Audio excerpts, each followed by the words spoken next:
The motivation behind an action is very important. If the motivation is pure, everything will be pure. This is like a tree. If the tree has a poisonous root, its branches, flowers, and fruit will be poisonous. If the tree has a medicinal root, its branches, flowers, and fruit will all bring miraculous healing. Therefore, first and foremost, it is crucial to look inward and adjust your motivation. Whatever you want to say or do, you should arouse bodhicitta at the very beginning of any action.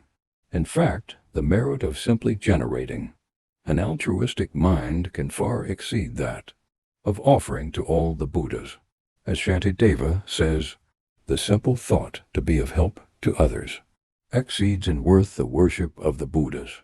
The Sutra of the Maiden Excellent Moon says, if the merit of hoping to help others knows no bounds, what need is there to speak of the actual deeds of helping others?